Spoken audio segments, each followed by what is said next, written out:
have this random issue that was plopped in the middle of the Human Target series called Tales of the Human Target. I didn't know the Human Target had multiple tails, like a dog that has two tails. Yeah, well, I was going to ask you a random question to start the podcast, because what I was thinking about, I went, as you pointed out, this will be released long after I went to this concert, but I went to a super fun concert that you chose not to go to. Choices were made. Now I am very, kicking myself for not going. I should have just, closed the store and said, going. Yes. Yeah. Well, I could tell the audience what I did. I am an old, white, nerdy guy. So I went to see the oldest, whitest, nerdiest singer, Ben Folds. I thought you said Jim Croce. No, he's... Yeah, he's but I mean, that would have been amazing if you went and saw him. That's not cool, Greg. he has family. No. I realize how it all came out. I don't want Dan dead. Jim Croce's family. No. I also made it sound like it would have been amazing if you had gone to see him. I mean, it could have been, because you don't but don't you know to not mess around with Jim? Right. Yeah. No. Yeah, you don't. Yeah. Because you don't tug on an old man's cape. That's Superman's cape. That's Superman's cape. Yeah. You don't piss in the wind. You never do. I've done it before. It doesn't work out too well. Take the mask off the. You don't take the mask off the old Long Ranger. The Lone Ranger. Lone Ranger. The Lone Ranger. Wow, Lone Ranger. I don't know where you've been. What song you've been listening to? I already know where my mind is tonight. So anyway, you're the Long Ranger. It's on long things. Okay, that's true. So you went well, I was thinking but then unfortunately, I was listening to The End. Yeah. 1077, famous for being turned into a terrible radio station by MTV's The Real World. No, it was like one of the best radio stations when we were younger. Yes. It was a small independent rock station in Eatonville, Washington. And then it turned into whatever we have now. That it is. I don't know. But it is what my radio is set to, when the car turns on, because 107.7 and The End. On the way to work out. Okay. So I have a question for you, because on the way to work out at Certified Martial Arts,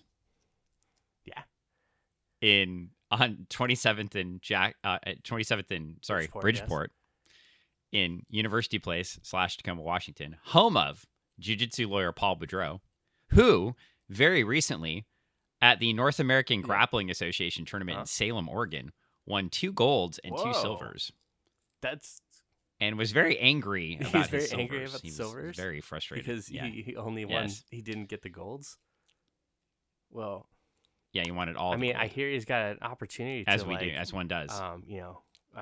He's got a match coming up pretty soon. He does. It's it's on the. You know what? You know this. Yeah, you look up the match while I ask. I'll look up the match while I ask you a question. I have something for you to ponder. I'll ponder the question. So the question is this, because I heard a song on the way there and a song on the way back. Now, on the way back, I will say that I did turn this song off when it got to the chorus, because well, anyway, let's cue this up for the listeners. So the question is for Greg. Before we get into this very random issue, I had a random question. Okay. Which song is demonstrably worse? Closing Time or We Are Young? Oh, man. Hit them both with a brick. Now I'm drowning in my thoughts. I'm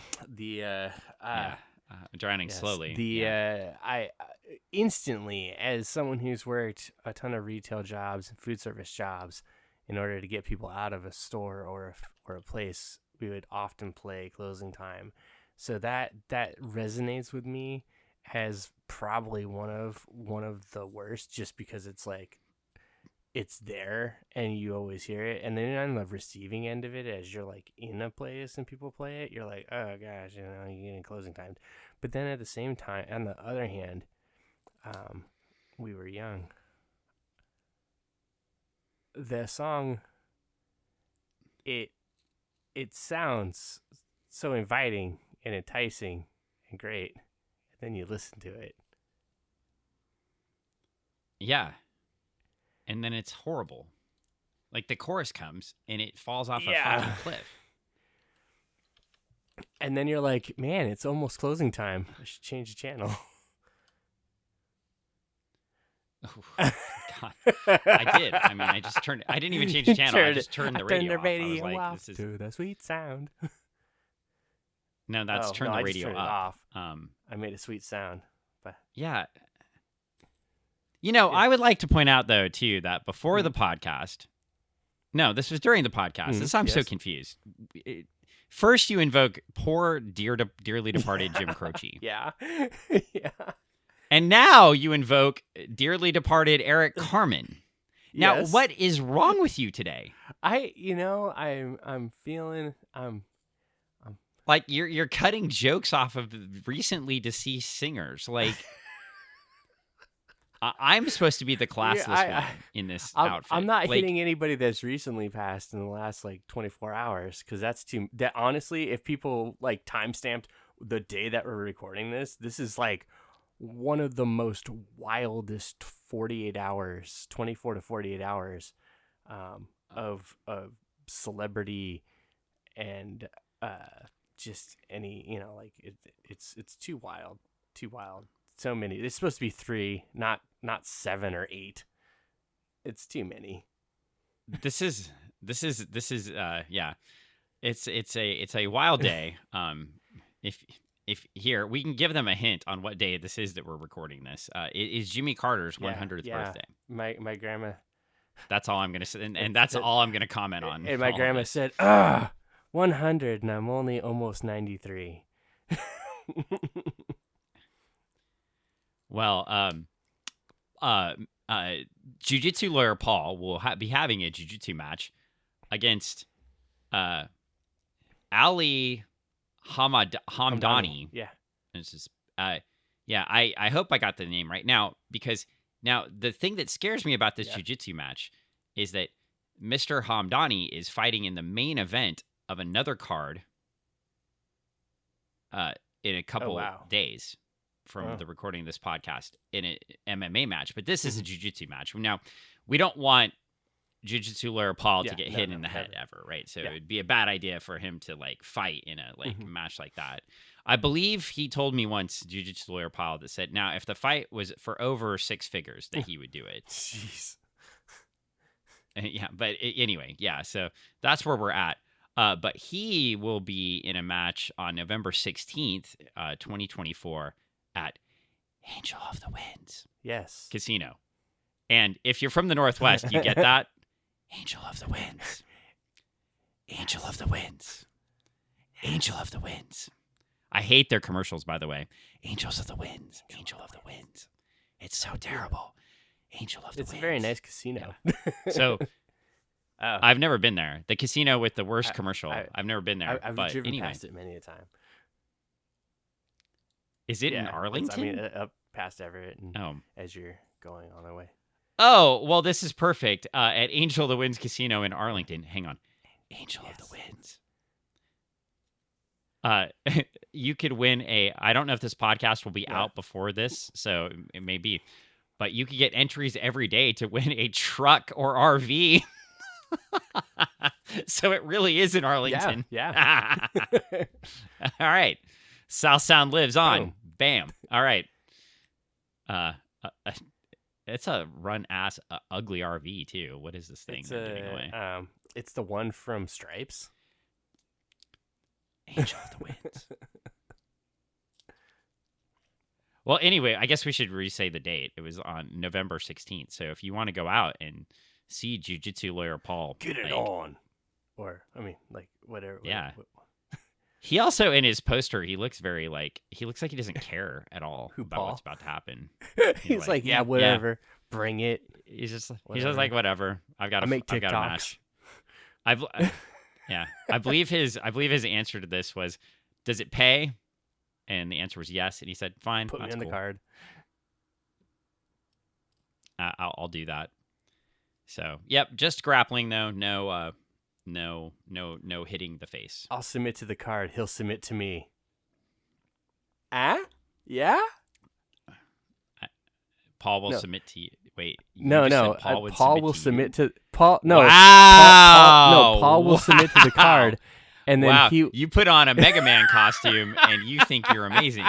and then he will, and then his opponent will submit to Paul. That's. If only I could describe Greg right now. Greg's wearing like a Mega Man hoodie. It's I don't know why. It's cold today. Probably because it was in the room. It's cold today.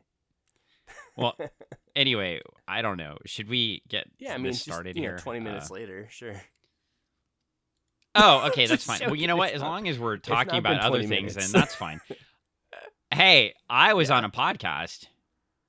Yeah, called Saturday Morning Cartoons, Comics, and Cereal. And you can find that podcast at smc3pod.com. That's smc3pod.com. I was on season 2, episode 1. And because I talk so much, it's a double-sized episode. Double-sized because it's Dan. It was only... So it's double Dan. Because it's Dan, yeah. Dan. We gotta thank listener Jason for having me on the podcast. And you can get that again at smc3pod.com. He called it a double-sized episode. We talk about the Super Friends. Not just the Super Friends. We talked about the challenge of the Super Friends. Where they're on that MTV show, The Challenge, and the Super Friends are battling it out. Or that's a podcast that I'm on with Saul. Okay, I'm sorry. What? Are you talking about reality television again? Please stop.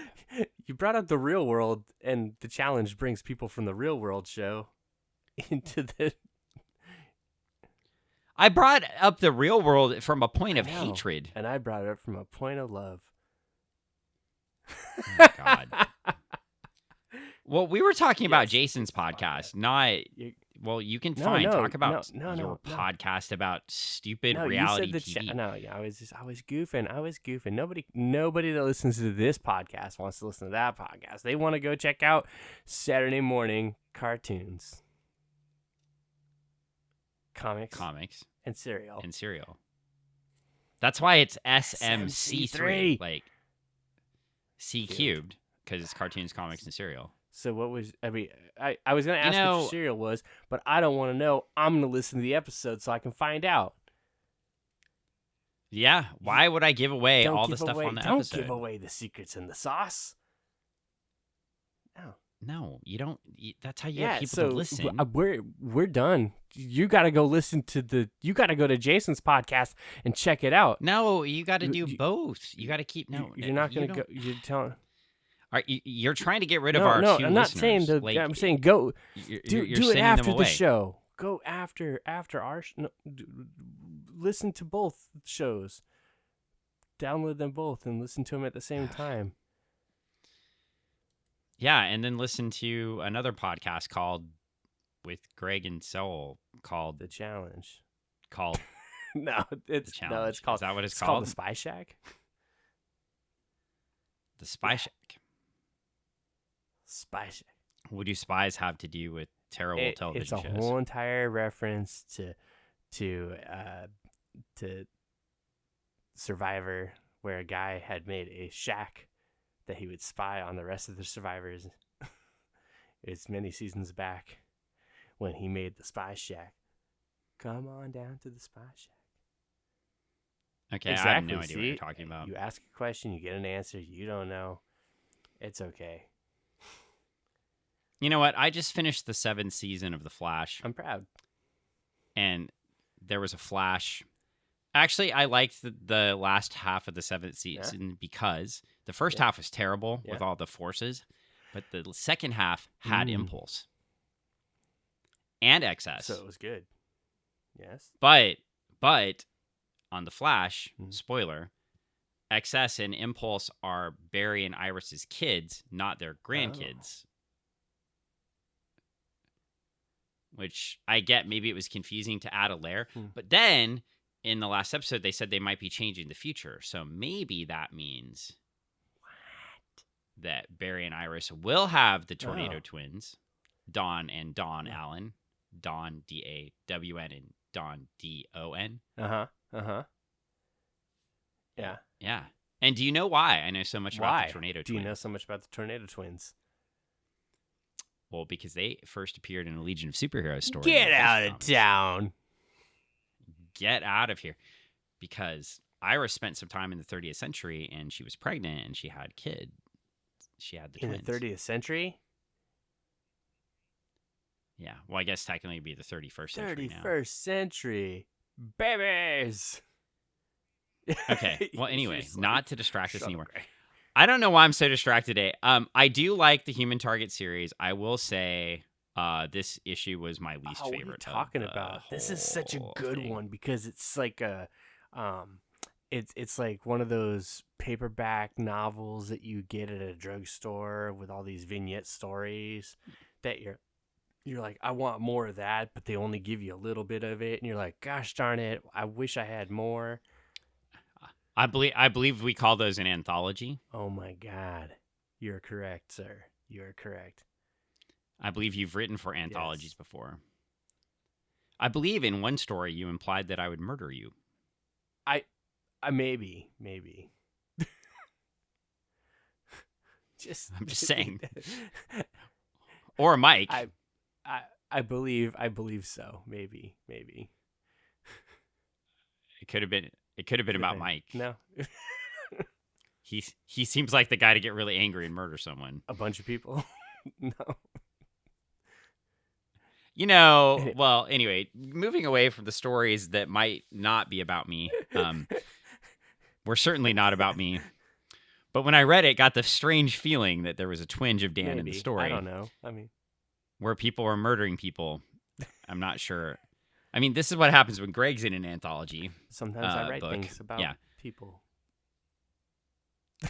Well, anyway, we have this book, Tales of the Human Target, and Greg Smallwood does some of the art, but man, we took a nosedive. But they really went out of their way to get some really other terrible artists to help with this book. Gosh, Dan. I mean, hey, at least you're throwing out your opinion out there from the start. You know, you're like, I hope everyone knows I'm being massively sarcastic here. They get Kevin McGuire, Michael Janin, and Raphael Albuquerque to do the so like applaud Tom King for like being like, okay, if I'm gonna have to do this extra book in this 12 issue series, right? You're gonna go get me the Justice League guy and two other freaking ridiculously good artists, right? Like, so yeah, I mean, you know, and the interesting thing is, the only thing I thought was really interesting about the artist choice is how those artists would flow with Smallwood's style, and they don't even try to. When my first opening of this book, I was like, whoa. It was a dramatic pause in my brain as it stuttered to a stop. And I was like, what happened? I closed it and I opened it back up again and thought maybe I had opened the wrong book. Oh, yeah. Well, yeah, that's a good point. So let's talk about the cover for a second. We've got Christopher Chance on the cover with a target on his face. Because he's target. Not the hitman. I mean, he's a hitman, but he's not a hitman. He's a hitman come after him. He's a pitman. Now, I do think that the really interesting thing about this, about the first page, so we'll flip. By the way, cover's really sweet. It's got the yellow and pink kind of wash to it, and then the human target comes into focus. It's just it's cool. You know what, that Greg Smallwood guy, he's pretty good.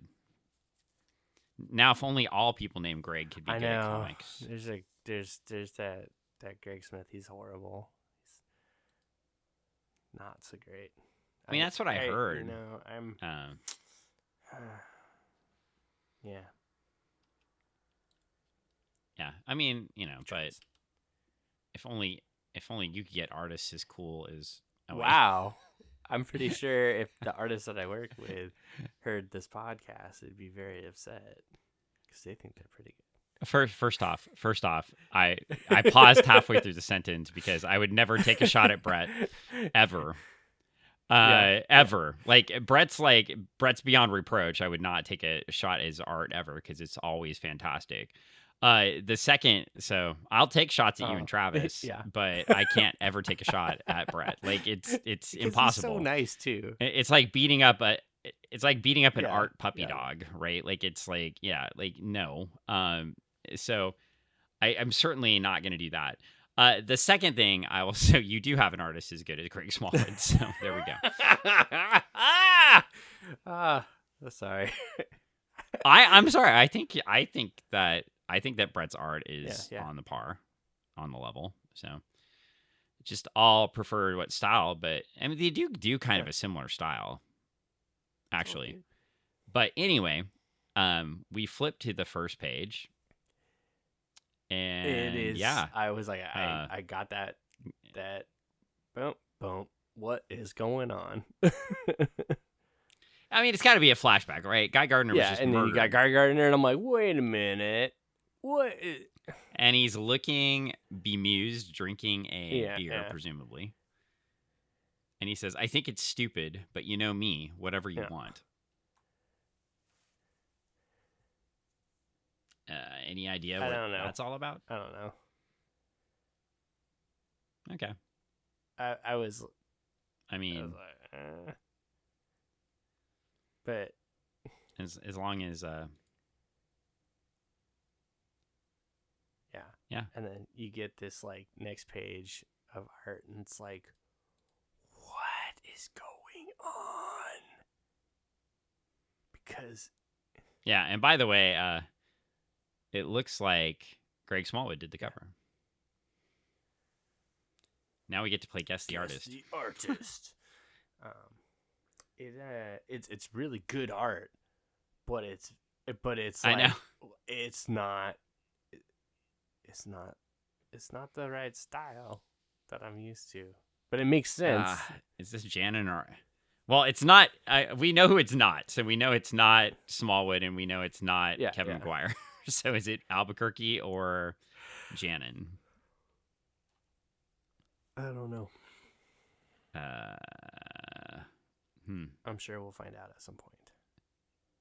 No, it tells us in here. Albuquerque and Dave Stewart do the Green Lantern story. Kevin McGuire does the Booster Gold story, which makes sense. And Michael Janin and Arif Prianto do the Fire story. And Kevin McGuire was inked by Alex Sinclair. So there's your rundown together now. So maybe this is Greg Smallwood to open still. Well, he took a totally different style. Like he switched up his game. He flipped his game, yo. Yeah, he is pretty talented. He probably can do that. I mean, you saw the cover. That was his cover. Not a one-trick pony. Well, no, it's like the cover's like a wash and then a watercolor behind it, right? It's pretty slick looking. So, it looks like an old dime store novel. All right, well, we get Guy saying his thing. We flip the page, and now we got Christopher Chance narrating like he does. He's like, you probably already heard this story. It was here in the news. And, not that the news ever tells you anything true. Is he like MAGA or something? Like, what's going on here? I don't like that. I don't like that right now. Anyway, Gene, but sometimes it's on, it gets your attention, whatever. Some parents, Hollywood actors, blah, blah, blah. Anyway, like me before I got in that bus accident, I had things going for me. Yeah, I don't think it's Christopher Chance. I think it's Guy Gardner talking. And that's why he sounds the way he does. Oh, snap! That'd make a lot more sense. No. Yeah, but it's not. You don't think it is? He just said he got in a bus accident. No, it's this guy. He got kidnapped by Brother Blood. Okay. It's cult leaders. Remember those guys from the Teen Titans? That'd be the new Teen Titans, not the old Teen Titans. And then do you remember when the story got really terrible? And then it was like that they had like the Brother Blood like demon, not demon, but the beast, the wildebeest. No, that was the wildebeest society. That was a worse story. My bad. And then they had the Brother Blood in the last season of Titans on HBO Max, and that story was interesting. So it wasn't super great. No, it was. I mean, I watched it. It was a story.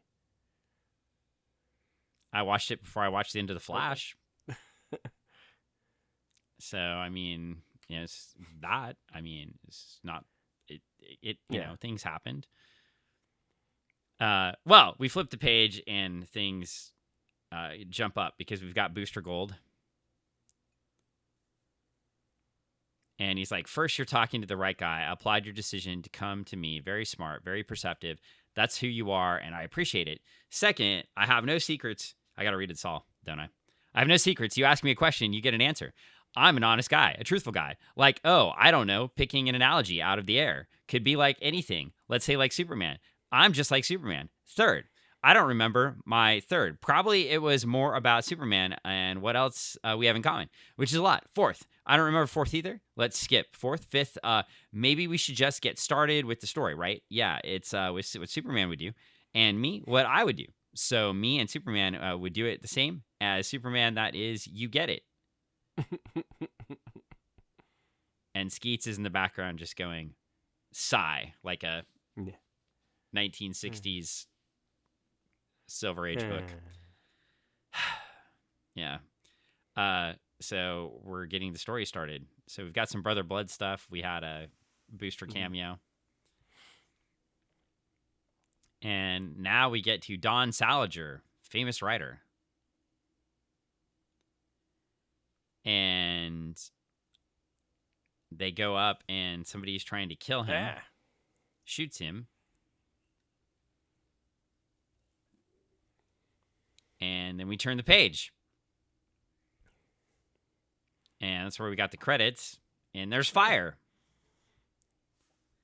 She's like, if you want to know, I'll tell you. Why not? By the way, I'm just letting everybody know. This is going to be a hard book. Yeah, it's a tough one to follow. Like, I mean, we can just, we don't, we might not have to go through everything, but we can just like kind of hit spots because it is we can hit some high points because it interweaves, the stories are interwoven.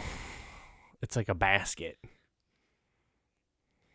And it's kind of like, it's a cool layout because we get to find out how each of these characters meets Christopher Chance for the first time, and then we get a little story about each of them, but they interweave the stories. So now we get the fire story, and the fire story is with the Michael Janin art, and it looks so good. Fire was modeling in Madrid as she used to, and her cameraman gets shot. And then 6 months go by, and no one has seen the rich kid from the rich part of town. Oh, so we flipped back stories. It jumped stories again, and now we're to the Brother Blood story. Yeah. And then we flip and we get to the Booster Gold story. And Booster's eating bagels. Yeah. As he does. Booster's bagels. He's got a mouthful of bagel. And he's babbling again. Now, is this Booster or is this Blue Beetle? I think it's Booster. I think it's Booster because it's less coherent. It's like the same amount of words, but less coherent. That's how you can tell the difference between Booster and Beetle. Beetle would talk and it's like a stream of consciousness, but it all makes sense. Booster talks stream of consciousness, but it goes in 10 different directions. But anyway, we find out that Booster's going to save that not JD Salinger, Don Salinger. Yes. Guy. Don Don't want to mark. And then we flip the page again, and Fire's headed with her cameraman to the hospital. Seems like he's bleeding out. It doesn't look real good. She's like holding his hand, and he cusses. And she's like, I'll be here for you. And he cusses at her. I don't think he wants her to do that. Yeah. And then we flip the next page, and we see a giant green hand reaching into the refrigerator. Presumably to grab a protein shake? I don't think it's a protein shake, but we'll see on the next page, maybe. Oh, it's a soda. I don't think it's a soda either. And he's annoyed by the Brother Blood kid and throws his beer can at him. Those older TVs were tougher. I think if you hit an LED like that, it would have problems. You like these older TVs. But that old console TV, it just bounced off of it. Yeah. We get to the next page, and Booster is being Booster, and he saves the author again. And the author's like, thanks, you saved me. Hooray. And then we flip the page, and Fire's next to the cameraman that got shot. And he presumably dies, and she stays there with him. Then we get back to Guy Gardner, and he's about to take out the Brother Blood guy. And he puts him in a noose because Guy Gardner's an asshole, and we should all hate him. It's messed up. Yeah. I hate him so much. I think Tom King wants me to hate him. Tom King does not want you to like Guy Gardner. Anybody does not want anybody to like Guy Gardner.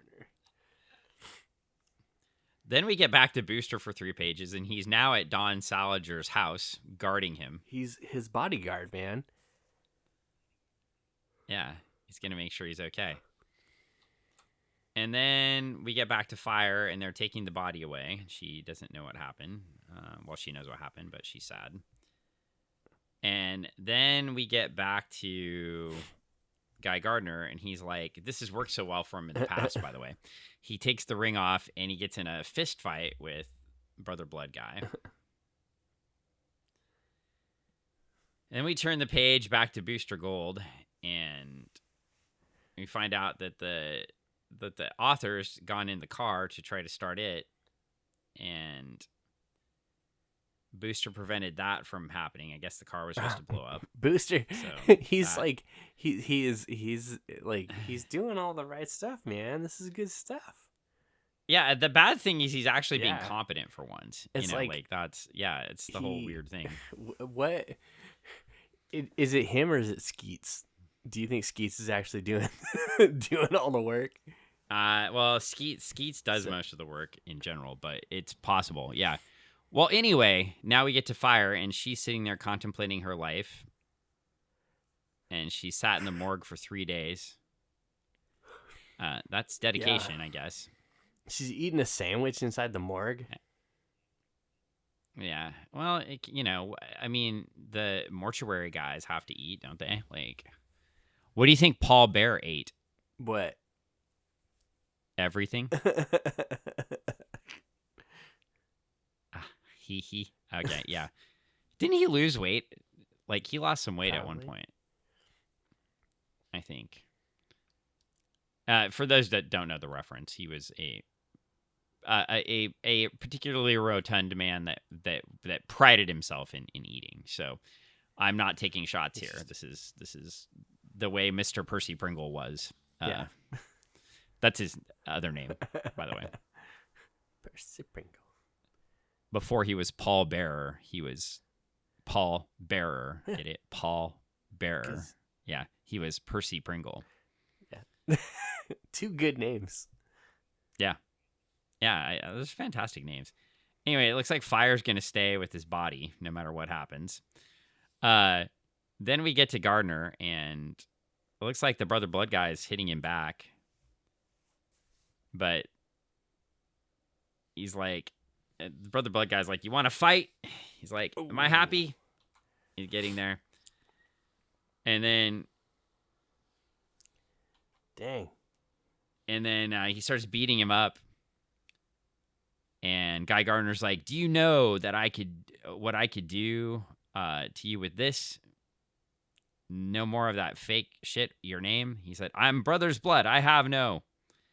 He keeps hitting him because he wants him to say his name. Okay. Is that like, what is this, a fight club? It's a fight club. It is a Guy Gardner fight club, and he doesn't realize he's fighting himself. Wouldn't that be just wild? Guy Gardner's out there. It might give some dimension to the character. He goes out there and he puts the ring back on. He's punching himself. The ring is like punching himself, and he's like, I'll get you. And then he wakes up and he's like, oh shoot, I fought myself, because he watches it back on replay because he's got cameras everywhere, and it's like, oh my gosh, it was me all along. That'd be wild. Well, we get to the next page, and Booster saves the author some more, and finally, to the bottom of the panel, Don Salinger is like, who hired you? Why are you doing this? Why are you here? And Booster Gold is like, why? Because I'm a good guy. I love that picture. Like, he's got the star behind him. He's got everything. It's like, I want that Kevin McGuire. It's such a good picture, dude. I'm a good guy. Friends, if you ever want to get me anything, get me this page of original Kevin McGuire. Why? Because I'm a good guy. You're welcome.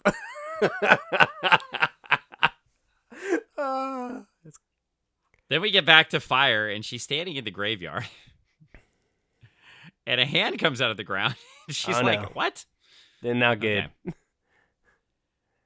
We get to the next page, and there's Guy. And finally, the Brother Blood guy's like, I'm not the Brother Blood. I'm Christopher Chance, the human target. You're fucking hitting me. He didn't say it. Yeah. And Guy Gardner's like, what? Good job, Guy Gardner, ruining Christopher Chance's cover. What? Then we get to the next page, and Booster is still guarding the Don Salinger. I love that bottom panel. And finally, he's fed up, and he's like, I'm not Don Salinger. I'm Christopher Chance, the human target. And then the photographer climbs out of the grave. And he's like, I'm not Sander. I'm the human target. So in classic Justice League International fashion, they screwed up in every way possible, trying to do the right thing. Trying to do the right thing. I love this. I think I told you it's my least favorite of the stories, but I do love it as a callback story. Yeah, just because like they do call. It's my least favorite because I was wanting the other story to progress, right? And you wanted that next issue. It's not this is a bad and story. You got this, and you're like, I don't want this. Why do we have this? No, I want. Yeah. Now, it was cool to kind of, where I'll say it was cool, and I know we need to get to the end, but I do think it's neat to tie him to these other characters so you can establish the history. This story you didn't need. What? This story does not need to exist except for one page of the story, and we'll discuss that in like it does need to exist. You need to know. It does not. There's only one page of the story that needed to exist. I disagree. I'm wrong. So that makes it easy. Oh my gosh! Tell me why. Anyway, tell me why. I can't tell you why right now because you haven't finished reading the story. Okay. Oh. No, I don't want to know. Don't tell me. It will ruin the story. Would you like me to tell you which page we should be paying attention to? No. Okay. No. Anyway, Guy Gardner leaves laughing. Blah, ha, ha. Christopher Chance is like, hey, let's work together. And Guy Gardner's like, no, I work alone. Yeah, he's like, I don't want to work with you.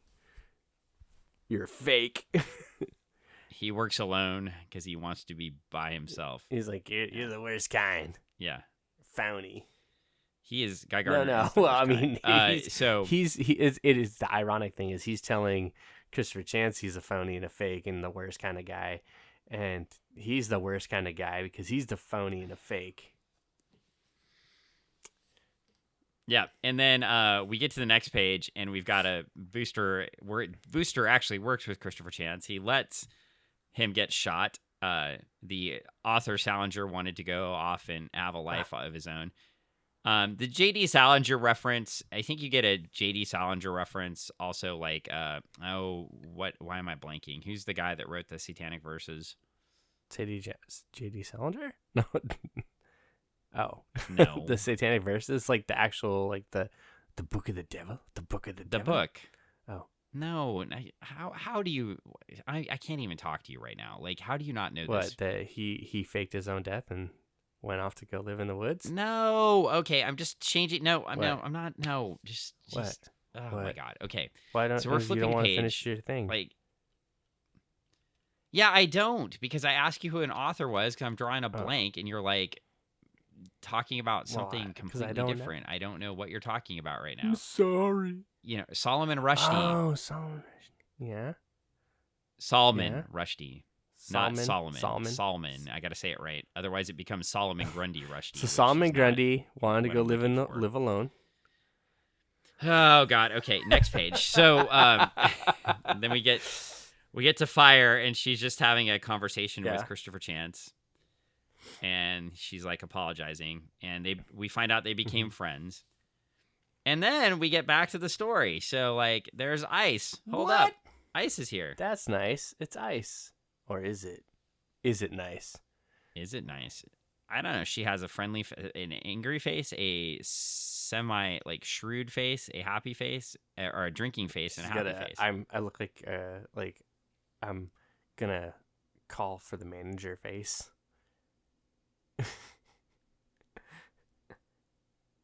Yep. And we do get a line here, so toward the bottom. And it looks like somebody's talking to her. We don't know who, right? Yeah, we don't know who. And that person says, "So you asked to know, so that's what happened. That's me and the human target. My only time running into that shit. You want my opinion? The man fakes it because he's a fake. There's nothing to him. You could flick him. He'd fall over." It does seem like a Guy Gardner. That first one. Okay, the second one starts out. "So what does that tell you about the man? I think it says a lot. He's the type who's willing to die for someone." Yeah, that's got to be Skeets and Booster. Skeets and Booster Skeets talking. Okay. And Skeets is like, that's literally his job. Okay. And then the last one, so that's got to leave it with Fire, right? It's got to be the last one. That's why she's having a drink with her friend. He said, "That's the story. I don't know what to tell you. He was stubborn and cynical and absurd and strong and funny and kind. I hope that helps when you talk to him tomorrow about all this. About Lex, I hope that gives you what you need, a touch of edge. Or at least you'll know what to watch out for. Because if you're going to stay 2 steps ahead of Christopher Chance, that means you're the target now." And she says, "Am I?" Ice does. "Well, now that I know Chance a bit, I guess it sounds like fun." Interesting. Ooh. Yep. And then we turn the page, and it's sad. Yeah. It is. We're like, and we turn the page, and it was a tribute to Tim Sale, and now both Greg and I are like, Greg's looking really sad. I'm looking not as sad. Greg can't even talk. He's looking so sad, and you get to the next page, that page, the art, and then you get to the next page where everyone's talking about him, and it's just like, it's a lot of tribute and stuff like that. It's like, dang, you know. And we ran through this issue. I guess it was easier to talk about than I thought it was because of the way it's interwoven. But it is easier to talk about and break out each thing, is interwoven. But I think trying to, if you're trying to smash this in another issue, it'd be a lot. Because it is a hefty issue, even though it's such a small bits. But it's, that's the fun part when you're dealing with the book like this. Well, we had some fun guest artists. Yeah, no, a lot of different styles thrown in there and made you go, whoa. So, good stuff. Makes you go, Did you have a favorite story, Dan? Yeah, my favorite art's on the booster story. My favorite story is probably, I don't know. I don't know if I have a favorite because they were all like, they're interwoven on purpose. I think the booster one's probably my favorite story too. It's kitsch. It matches the character. The fire one's a little bit of a stretch, right? Like, I don't remember that being in her character from the past at all. So I feel like we're building that just for the story. I don't remember, it could exist somewhere, but I just don't remember reading anything with fire in it that indicated she would take those actions. Guy Gardner, the Guy Gardner story, it's a Guy Gardner story. I don't like the character, and he acts like Guy Gardner, so I don't like it. It is what it is. So the booster stories, at least from a continuity standpoint, probably my favorite. I do enjoy the fire story, and the Guy Gardner story, I believe he would do those things. It's very character consistent, and we're building something in the main book, so that makes sense. But, as a standalone story, the more I have to read about Guy Gardner, the less I'm happy. So, fair. Yeah, Guy Gardner beating somebody up. Like, how many times can you read about it and still stay excited about it? Understandable. I think I like that they give both Guy and Christopher that story where there is that meeting and the ground is set where they don't get along already. So when they're thrown into stuff later on, it's already like they've both got a bit of an edge against each other, So they're both carrying a little weight on their shoulders. But you also see where I said we don't need it, right? But you could go into a story where they never met each other, and you'd still have that type of shoulder, rolling machismo. But at least with Guy, and Chance would be like, whatever, dude. The booster story just is hilarious because it is very booster for him to be like, I'm doing the thing, and everything he's doing is completely wrong, even though it's right. Like the one time he does everything right, it's wrong. That's what I love about it. Yep. So. Yep. And that's it's very character consistent. And it was fun to read. And it was fun to see the McGuire art. And don't get me wrong, the Janet and the Albuquerque art were fantastic too. It's all good in there. Like, it's an interlude again. I would call it a cash grab, but it came in the middle of the book, so it's probably not. It's a cash grab. They're grabbing for all the cash. Well, no, it's not like it's. Yeah, I get you. It's not like they put Tales of the Human Target out after the rest of the series was out, right? And then said go back and we're going to give you nothing but Tales of the Human Target, where now you've got all these stories. You need to go read all these things to find out how the Human Target dealt with these things, and other superheroes dealt with the Human Target. I'd read the shit out of that. But I liked it. Again, I liked it. I think, my reservation is not even that it was necessarily a bad story. I don't like interrupting the flow of the other story. So, that's what happens, right? Like, we end up interrupting the flow, and then, so, but it's cool. Fun story, short one. This is going to be a short episode for us, so don't get used to this. It's a normal sized episode. Not quite a fun size, just normal size for most people. Not a marathon episode. For us, it's like a fun size episode. But, boy, I've advertised 2 things already. Jiu-Jitsu Lawyer Paul. We talked about Jason's podcast. Yeah, that would be, what was that again? What? Huh? What's the name of Jason's podcast again? You should Saturday morning cartoons, breakfast cereal, and Saturday morning triple C. Saturday morning triple C. Cartoons, C. comics, and cereal. Cartoons, comics, and Cartoons, cereal. comics, and cereal. Good. Where I did don't breakfast know. come in? There's no B in Triple C. But there could be. There's no B in Triple C. Put a B in Triple C. I'll B Triple C you. You. Oh. Yeah. Yep. Yep. Exactly. Yep. I guess we should advertise the Retro Emporium in Kent, Washington, where you can relive your childhood on Meeker Street. Should probably mention a book with fantastic art by Gabriel Gomez and Absolute authors. Zeros, written by two absolute zeros. I don't even know how those guys are going to get to Camp Launchpad, but Michael Tanner. I don't know, but how did you get such an amazing artist to draw for you? Because our editorial and publishing team is amazing, and they paired us up with an awesome artist who's fantastic and great. I know, right? It's not who you are; it's who you know. So yeah. Well, that's good to know. And then on top of that, I think that's probably it, right? Is what we're advertising right now. That's all of it. Yeah. So come back next time, and we'll talk about Human Target number 7, and maybe number 8 too. I better finish reading. Well, yeah, you should probably have read those a long time ago. Like, I'm trying to figure out what's in your head. No, I'm not.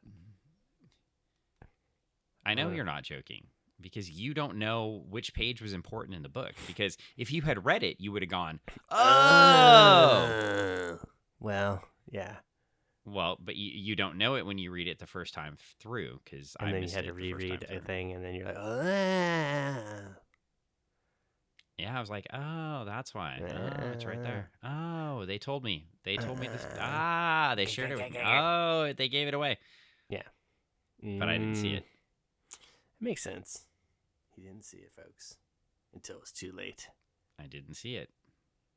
It was too late. Yeah. And then it was right there. I'm done. Yeah, we're going to be done now because we're just trying to sing bad songs and yaying at each other. So this is Dan. That's Greg. This was another fantastic episode of Funny Book Forensics. Read The Human Target. Don't rely on us reading it to you. Like, this is a amazing story and deserves to be spread around everywhere. Bye. Bye. Oh, no. The button is hiding under the tab.